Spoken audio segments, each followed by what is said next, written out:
Hello student, welcome to New Educare YouTube online channel. आज हम science के chapter जीवन की मूलभूत इकाई उसके बारे में डिस्कस करेंगे। Chapter number 5, 9th class, chapter number 5, alternately name है इसका cell, structural unit of life. जीवन की मूलभूत इकाई के बारे में बात करेंगे। चैप्टर का नाम ये है बुक में, बाकी अल्टरनेटली समझाने की कोशिश सेल के बारे में ही कर रहा है। क्लियर? सेल का डेफिनेशन की बात करें बेटा, तो डेफिनेशन सिंपल वर्ड में बोला जाता है सजीवों की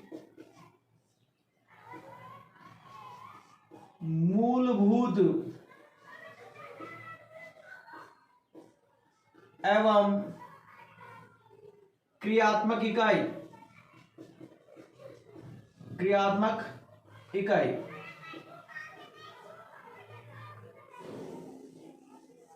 इसको हम सेल बोलते हैं, कोशिका बोलते हैं।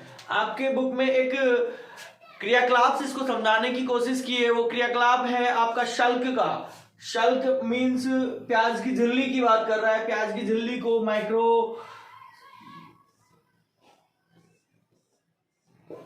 माइक्रोस्कोप से देखने पर पता चलता है कि उसमें ऐसी स्ट्रक्चर देखने को मिलती है। माइक्रोस्कोप से जब हम देखते हैं तो उसमें अपन देखते हैं कि हमारे को ये स्ट्रक्चर्स सब चीज देखने को मिलती है।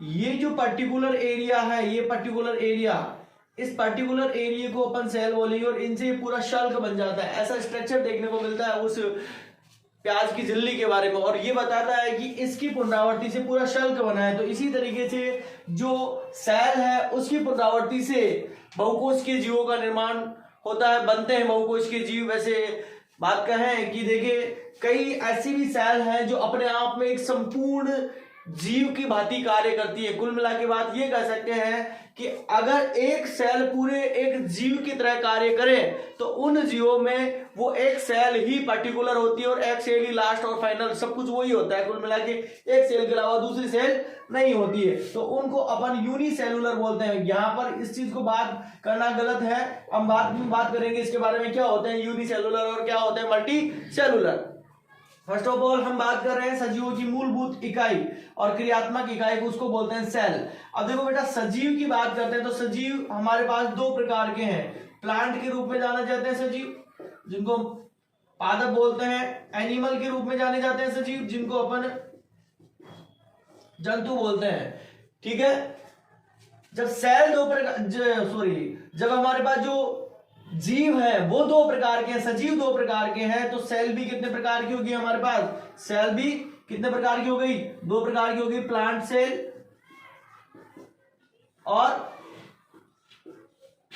Animal cell. प्लांट सेल और एनिमल सेल, ये तो सजीव के प्रकार के आधार पर थी।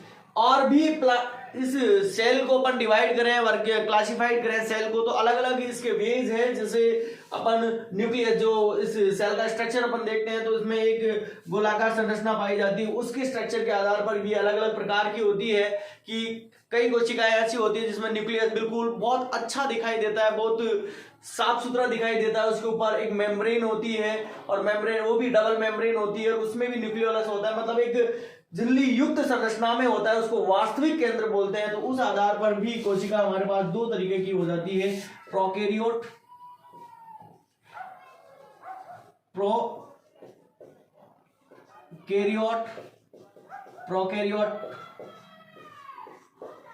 कोशिका और एक होती है यूकैरियोटिक कोशिका। इस यूकैरियोटिक कोशिका और प्रोकैरियोटिक कोशिका में अंतर है कि इसमें केंद्रक पाया जाता है, मतलब वास्तविक केंद्रक होता है। इसमें केंद्रक होता है लेकिन उसके ऊपर झिल्ली नहीं होती है, उसके ऊपर झिल्ली नहीं होती है, इसलिए उसको बोलेंगे वहां पर क्या है, केंद्रक तो है लेकिन उसके ऊपर झिल्ली नहीं है, तो उसको आभासी केंद्रक बोलेंगे। क्या बोलेंगे? इस आधार पर ये दो प्रकार की कोशिकाएं इधर से निकल के आती है, यूकेरियोट और प्रोकैरियोट। ठीक है, अब हम आगे कुछ बात करें इस सेल के बारे में। सेल क्या है, किस तरीके से, क्या रियल में सेल में भी कुछ ऐसा होता है कि उस सेल को भी कोई, इसके भी कुछ ऐसे अंग होते हैं जिनसे मिलकर सेल बनती है, यानी कि कोशिका बनती किससे है? हमारा जो नेक्स्ट क्वेश्चन बनता है कि देखो इसके अनुसार अपन बात कर लिए कि देखो केंद्रक इसमें है, इसमें नहीं है तो दोनों में ही, लेकिन इसके ऊपर झिल्ली नहीं है, इसके ऊपर झिल्ली है। तो इस आधार पर अपन देख लिए कि प्रोकैरियोट और यूकेरियोट दो प्रकार की होगी। इस आधार पर अपन देखें तो ये दो प्रकार की प्लांट और एनिमल सेल हो गए हमारे पास। अब बात करते हैं कि ये कोशिका बनती किसकी है, इसमें क्या है इसके, जैसे सेल हमारे स्ट्रक्चरल यूनिट है तो क्या कोशिका का भी कुछ स्ट्रक्चर है? इस प्रश्न का जवाब हम देखते हैं तो जब इस कोशिका को ही एक अच्छे तरीके से अपन ऑब्जर्व करते हैं with the help of microscope, तब देखने को पता पड़ता है कि इसमें भी छोटी छोटी संरचनाएं हैं, कुछ स्ट्रक्चर है जो पार्टिकुलर है, उनके बिना इन कोशिका का अस्तित्व अपन मान नहीं सकते। केंद्रक है या नहीं है वो बात की बात है, बट इसके अलावा भी बहुत सारी ऐसी स्ट्रक्चर्स हैं जिनके बिना कोशिकाएं संभव नहीं है। हम दोनों इन कोशिकाओं के बारे में बात करेंगे, प्लांट और एनिमल सेल के बारे में विद द डायग्राम। देखते हैं कि रियल में ऐसा कुछ होता है क्या। देखिएगा सेल के जो सेल को जो बनाते हैं, सेल में जो पाए जाते हैं उनको कोशिकांग बोला जाता है। क्या रियल में ऐसा कुछ होता है? तो जैसे माइक्रोस्कोप का अपन एनालिसिस करते हैं, माइक्रोस्कोप से इसका एनालिसिस करते हैं तो पता पड़ता है कि रियल में ऐसा भी होता है कि कोशिका में भी कुछ छोटे छोटे ऑर्गेनिल्स हैं और कुछ ऐसे स्ट्रक्चर्स हैं, विदाउट उन स्ट्रक्चर्स के कोशिका के बारे में अपन कल्पना नहीं कर सकते। उनका खुद का अपने आप में पर्टिकुलर कार्य माना गया है। जैसे स्ट्रक्चर इनके बारे में बात करते हैं तो देखिएगा क्या है,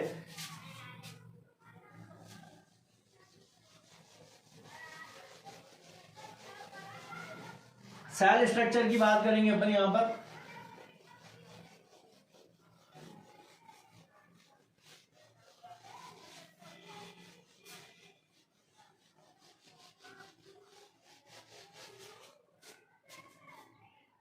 सेल स्ट्रक्चर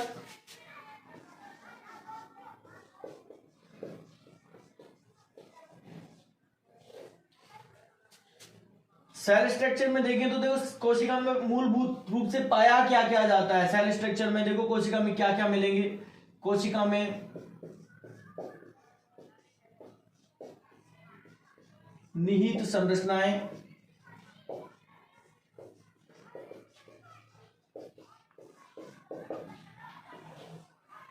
कोशिका के बाहर आवरण होता है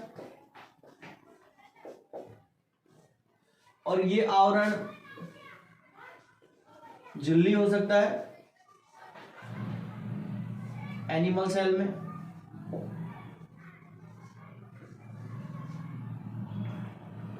यह आवरण कोशिका भित्ति हो सकता है।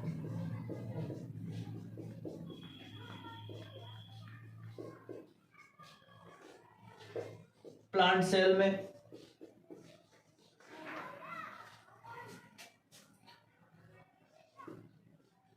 केंद्रक होता है। कोशिका में केंद्रक से पहले बात करें अपन, कोशिका द्रव होता है, द्रव्य। और इस कोशिका द्रव में क्या क्या होता है देखिए, कोशिका द्रव में होता है केंद्रक, कोशिका द्रव में होता है रिक्तिका, कोशिका द्रव में इनके अलावा क्या क्या होते हैं, जैसे माइटोकॉन्ड्रिया,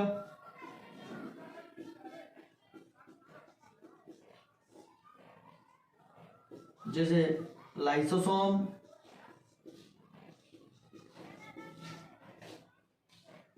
जैसे हरित लवक, राइबोसोम,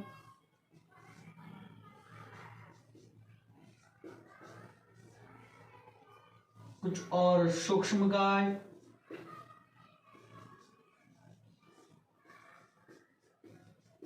ये कोशिका में निहित संरचनाएं हैं जो कोशिका में मिलेंगी। अगर अपन एनिमल सेल की बात करेंगे तो इन सब के बारे में बात करेंगे, और प्लांट सेल की बात करेंगे तो पहले इसकी बात करेंगे, फिर इसकी बात करेंगे, फिर सब इन सब के बारे में बात करेंगे। समझे? रियल में कोई दिक्कत, कोई परेशानी? कोई दिक्कत नहीं। देखो इस टॉपिक को अपन जब आगे बढ़ाते हैं तो इसमें सबसे इंपॉर्टेंट चीज है कि इसको पढ़ते कैसे हैं। सेल आप भी पढ़ सकते हैं, मेरे से भी अच्छे टीचर्स पढ़ाते हैं, बस पढ़ने का तरीका वो है, सिस्टम अपने को आना चाहिए। फर्स्ट ऑफ ऑल जब हम सेल की बात किए थे, हालांकि मैंने चैप्टर वाइज चलाया है, तो सेल की जब बात की थी मैंने, सेल क्या है वो डायरेक्ट वहीं से शुरू किया है हमने, आपके चैप्टर के अकॉर्डिंग शुरू किया है। बाकी अगर इसको अपन डेप्थ से पढ़ते, स्पेशली 9th क्लास के लिए ये बनाया जा रहा है, इसलिए मैंने वहां से उठाया जहां से ये पढ़ना चाहिए था चैप्टर के अकॉर्डिंग, बच्चे उसी तरीके से पुटअप करते हैं। अगर स्पेशली उसके अलावा नहीं बनाया जाता, इसको बेसिकली अपन सेल के लिए बनाते हैं, तो फर्स्ट ऑफ ऑल इस सेल के बारे में पूरा इतिहास पढ़ना होता है, हिस्ट्री पढ़ना होता है कि ये कौन था, इसके बारे में जो इसकी खोज किया था कौन था, रॉबर्ट ब्राउन, ब्राउन या हुक, रॉबर्ट हुक था। और एक नाम और आता है जिसको बोलते हैं ल्यूविन हॉक, ल्यूविन हॉक। इसकी जो बात करते हैं वो तो होता है 1665, और इसकी जब बात करते हैं तो वो होता है 1674। इसकी खोज यहां से हुई थी, इसकी खोज यहां से हुई थी, ठीक है। ये मृत कोशिका की खोज करता था रॉबर्ट हुक, लेकिन सबसे पहले इसी ने खोज की थी, और ये जीवित कोशिका का खोज करता। तो ये हिस्ट्री आपको पता होनी चाहिए, हालांकि मैंने ये वहां पे स्टार्ट नहीं की जहां से अपन शुरू किए थे, वहीं पे इसको बताना चाहिए था, बट बेसिकली हमने 9th स्टैंडर्ड से स्टार्ट करने की कोशिश की है, तो हम डायरेक्ट चैप्टर से बात कर रहे थे, बिकॉज ऑफ बच्चे इतना ज्यादा नहीं ले पाते, बट फिर भी मैंने यहाँ पर इसको डिनोट कर दिया है आपके लिए कि ऐसा कुछ होता है, इसमें ऐसा कुछ इतिहास रहा है इसका, जो अपन बात करते हैं इसकी पर्टिकुलर स्ट्रक्चर का, प्रत्येक कोई वैज्ञानिक रहा है जिसके बारे में समझाने की कोशिश की है, बिकॉज ऑफ एक कोई वैज्ञानिक ऐसा नहीं हो पाया जो इसने पूरी कोशिका को डिफाइन किया गया। जैसे जैसे समय बीतता गया, फर्स्ट ऑफ ऑल तो देखो माइक्रोस्कोप था, उससे पहले तो साधारण ही था, फिर बाद में इलेक्ट्रॉनिक माइक्रोस्कोप आया, उसके बाद में इलेक्ट्रॉनिक माइक्रोस्कोप में भी वेराइटीज आई, आप अलग अलग इसको आवर्धित करके, मतलब उसको बढ़ाकर देखने की कोशिश की तो अलग अलग कोशिकाएं, अलग अलग कोशिकांग देखने को मिले, तो अलग अलग वैज्ञानिक अलग अलग समय पर आए और उन्होंने अलग अलग अपने व्याख्यान रखे और अलग अलग उन्होंने सिद्ध करने की कोशिश की। इसी तरीके से आज पूरा डिफाइन कर दिया गया सेल को। हम सेल की जब भी बात करते हैं तो ये सब के बारे में बात करते हैं। फर्स्ट ऑफ ऑल मैं इन दोनों सेल यानी कि एनिमल सेल और प्लांट सेल के बारे में डायग्राम से अगर अपन बात कर समझने की कोशिश करें तो वो एक इंपॉर्टेंट चीज रहेगी। इसके लिए समझने के लिए आपको डायग्राम आने चाहिए। फर्स्ट ऑफ ऑल समझ रहे हो? ओके, कोई दिक्कत नहीं। हमारी टीम आप ही के लिए बनी हुई है। हमारी टीम, हमारे नीव एडुकेयर के जो संचालक हैं, हमारे जो सर हैं, सर्वमान्य श्री उज्जवल सर, श्री लगाना वैसे गलत है, उनकी डिग्री लगाते हैं, इंजीनियर उज्जवल सर हैं, और उनके सहपाठी हैं इंजीनियर दिनेश सर, जो कि चैनल को बहुत ज़्यादा गाइड कर रहे हैं। उन्हीं के देखरेख में चैनल आगे बढ़ेगा, आगे उन्हीं के देखरेख में बढ़ेगा, लेकिन सपोर्ट सब आपका होगा। जो व्यूवर्स हैं वो ज़्यादा से ज़्यादा इस चैनल को लाइक और सब्सक्राइब करें। आपको जो भी चीज़, जो भी आपको इस टॉपिक से रिलेटेड या फिर एक्स्ट्रा कुछ भी चाहिए साइंस में, any subject of science, agriculture, bio, chemistry, physics, math, any subject science से रिलेटेड कोई भी हो, science not only science, academic related कोई भी हो, हिंदी, संस्कृत, ऐसा जो भी हो, जो भी सब्जेक्ट हो, वो आप यहाँ पे कमेंट बॉक्स में डिस्कस करेंगे। सर इस टॉपिक से रिलेटेड कुछ समस्याएं हैं, आपकी समस्या का ऑलवेज निवारण किया जाएगा। आपके बारे में ही सोच के लिए चैनल तैयार किया गया। ये चैनल नहीं है, इसको चैनल ना समझे, ये एक ऑनलाइन स्कूल है जिसमें सभी सब्जेक्ट धीरे धीरे धीरे धीरे धीरे आना शुरू होंगे। आप ही सभी के सपोर्ट से आगे बढ़ेगा।